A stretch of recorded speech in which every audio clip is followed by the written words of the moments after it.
నేను ఇవాళ ఈ వేదిక మీద నుంచి ఆ సొల్లు వాగుడు వాగే కేటీఆర్ కి సవాలు విసురుతున్నా. బిడ్డ, ఇవాళ నేనే ముఖ్యమంత్రి, నేనే పిసిసి ప్రెసిడెంట్ను. రేపు రాబోయే పార్లమెంట్ ఎన్నికల్లో నేను సవాలు విసురుతున్నా. నీ చేతనైతే దమ్ముంటే, నువ్వు మొగోడు అయితే ఈ తెలంగాణ రాష్ట్రంలో బిడ్డ ఒక్క సీటు గెలిచి చూపించు. నీ అయ్యా నువ్వు వస్తావా, నీ అయ్య వస్తాడా, మా కార్యకర్తలు చూసుకుంటారు. బిడ్డ, నువ్వు అనుకుంటున్నావా అల్లా తప్పగాడని? అల్లా తప్పగాలం కాదు, అవులగాళ్ళలాక అయ్య పేరు చెప్పుకొని కుర్చీలో కూర్చోలేదు సన్నాసోడా. కింది నుంచి కార్యకర్తగా కష్టపడి జెండాలు మోసి లాఠీ దెబ్బలు విని నీ అక్రమ కేసులు ఎదుర్కొని చెర్లపల్లి చెంచల్గూడ జైల్లో మగ్గినా భయపడకుండా లొంగిపోకుండా నిటారుగా నిలబడి నిన్ను, నీ అయ్యను, నీ బావను బొందబెట్టి ఇవాళ కుర్చీలో కూర్చున్నాం.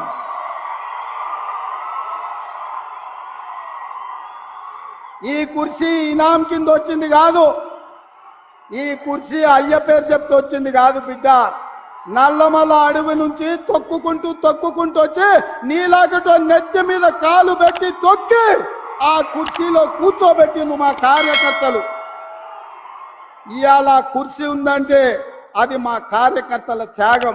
ఇవాళ కుర్చీ ఉందంటే మా కార్యకర్తల పోరాటం. ఈ కార్యకర్తలు వీళ్ళు నాకు అండగా నిలబడ్డంత కాలం, నన్ను భుజాల మీద మోసినంత కాలం, నువ్వు కాదు, నిన్ను పుట్టించిన నీ అయ్య కాదు, వాళ్ళ దేవుడు వచ్చినా ఈ కుర్చీని తాకలేరని నేను ఇవాళ చెప్పదలుచుకున్నా. రుణమాఫీ చేయి, నేను కూడా అవ్వచ్చు. మగాడివైతే రైతు భరోసా స్టార్ట్ చేయి, 70 లక్షల రైతుల ఖాతాల్లో డబ్బులు వేయి, నేను కూడా అడగవచ్చు. మగాడివైతే మహాలక్ష్మి స్టార్ట్ చేయి, 1,67,00,000 మంది ఆడబిడ్డలు ఉన్నారు, నెలకు 2,500 ఇస్తానన్నావు, స్టార్ట్ చేయి, నేను కూడా అడగవచ్చు. కానీ నేను ఇవన్నీ అవనట్లేదు.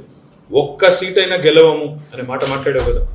నీకు నిజంగానే దమ్ముంటే రేవంత్ రెడ్డి గారు, నేను సవాల్ చేస్తా ఉన్నా, నేను నా సిరిసిల్ల ఎమ్మెల్యే పదవికి రాజీనామా చేసి వస్తా. నువ్వు నీ ముఖ్యమంత్రి పదవికి, కొడంగల్ ఎమ్మెల్యే పదవికి రాజీనామా చేసిరా. నీ సిట్టింగ్ సీటు మల్కాజ్గిరిలో ఇద్దరం కొట్లాడదాం. ఆ ఒక్క సీట్లోనే తేల్చుకుందాం. ఈ రాష్ట్రం అంతా అతలాకుతలం చేయాల్సిన అవసరం లేదు. ఆ ఒక్క సీట్లోనే నేను వస్తాను మా పార్టీ తరఫున, నీ తరఫున నువ్వు రా, నీ కాంగ్రెస్ పార్టీ తరఫున. అక్కడ తప్పకుండా తేల్చుకుందాం. ఎందుకంటే ఒక్క సీటు గెలవను అని మాట్లాడుతున్నాం. మరి నీ మల్కాజ్గిరి పార్లమెంట్ సీట్లో అసలు ఎన్ని ఎమ్మెల్యేలు గెలిచింది కాంగ్రెస్ పార్టీ? గుండు సున్నా. ఎంతమంది కార్పొరేటర్లు గెలిచారు నీ మల్కాజ్గిరి పార్లమెంట్ పరిధిలో? కాబట్టి గెలుపు ఓటములు అనే వాటిని పట్టుకొని దాన్ని ఎక్కువగా ఊహించుకొని తన శక్తి సామర్థ్యాలు తాను ఎక్కువగా ఊహించుకొని ఇవాళ మాట్లాడుతున్న రేవంత్ రెడ్డి గారికి నిజంగానే ధైర్యం ఉంటే, నిజంగానే దమ్ము ఉంటే, తెగువ ఉంటే నువ్వు రా, కొడంగల్ ఎమ్మెల్యే పదవికి రాజీనామా చేయి, ముఖ్యమంత్రి పదవికి రాజీనామా చేయి. మన మల్కాజ్గిరిలో నీ పార్టీ అభ్యర్థిగా నువ్వు రా, నేను కూడా నా ఎమ్మెల్యే పదవికి రాజీనామా చేసి నేను కూడా వస్తాను. అక్కడే తెలుసుకుంటాను.